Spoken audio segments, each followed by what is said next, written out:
अस्सलाम वालेकुम दोस्तों, कैसे हो। मुझे उम्मीद है कि आप सभी सही होंगे। न्यू अपडेट के साथ मैं आपके सामने फिर हाजिर हो चुके हैं। अगर आप कुवैत में रहते हैं या कुवैत की खबरों से हमेशा के लिए अपडेट रहना चाहते हैं तो इस वीडियो को ज़रूर पूरा देखें, क्योंकि मैं आपको इसमें बहुत ही ज़्यादा इंपॉर्टेंट जो है इन्फॉर्मेशन देने वाला हूँ और ये आपके काम आने वाली भी है।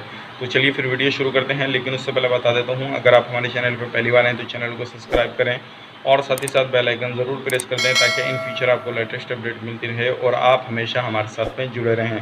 तो सबसे पहले अपडेट की तरफ बढ़ते हैं। जैसे कि काफ़ी जो है वेबसाइट जो है उल्लंघन करता है, और जो वेबसाइट फ्रॉडबाजी का शिकार करती हैं, लोगों को जो फ्रॉड करती हैं, उन वेबसाइटों के ख़िलाफ़ जो है कानून जो है कुवैत की सरकार बड़ा जो है ऐलान कर चुकी है कि इस तरह से कोई भी वेबसाइट सामने आती है तो उस वेबसाइट को बैन कर दिया जाएगा और जहां तक हो सकेगा उसका पीछा किया जाएगा। तो ये बड़ी अपडेट है और आप लोगों को जानना ज़रूरी है। अगली अपडेट की तरफ बढ़ते हैं। जो अगली अपडेट है वो डिवाइस को लेकर है, जैसे कि डिवाइस और नेट को लेकर है। जो ऑनलाइन पढ़ना चाहते हैं, पढ़ाई करना चाहते हैं तो वो पढ़ाई कर सकते हैं, लेकिन इस चीज़ को लेकर जो एजुकेशन लोगों में अभी भी रुकी हुई है। तो उस चीज़ को लेकर कहा है कि ज़्यादातर लोगों तक जो है, ज़्यादा बच्चों तक जो है डिवाइस पहुंचनी चाहिए और नेट की जो प्राइस है वो कम होनी चाहिए। तो हो सकता है अगर आप वहाँ पे काम करते हैं तो आपको अगर नेट नहीं चला पा रहे हैं, अब ज़्यादा रेट है नेट के, तो हो सकता है आने वाले वक्त में जो है कम रेट हो जाएं और आप भी नेट यूज़ कर सकें। ये बड़ी अपडेट थी, क्योंकि काफ़ी सारे लोग जो है उनको एमबी लिमिट तक मिलती है, बस इतनी आपको एमबी खर्च करनी है, उसके बाद में फिर नेट नहीं चल पाता।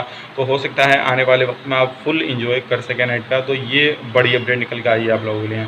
तो उम्मीद करता हूँ ये दो ही अपडेट थी, सोचे कि आप लोगों तक पहुँचा दी जाए ताकि आप लोगों को मालूम हो सके, क्योंकि इसमें आपके काम भी आने वाली कुछ अपडेट थी। तो उम्मीद करता हूँ वीडियो पसंद आएगी, पसंद लाइक करें, शेयर करें, और किसी भी तरह की आप हमसे बात करना चाहते हैं तो मैंने इंस्टाग्राम आईडी नीचे दे रखी है, आप हमसे भी बात कर सकते हैं, और किसी भी तरह से हमें फेसबुक पर फॉलो कर सकते हैं।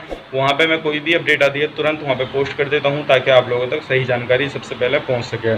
तो मिलेंगे किसी नेक्स्ट वीडियो में, तब तक के लिए आप अपना ख्याल रखें, मेरे फैमिली वालों का ख्याल रखें। Take care.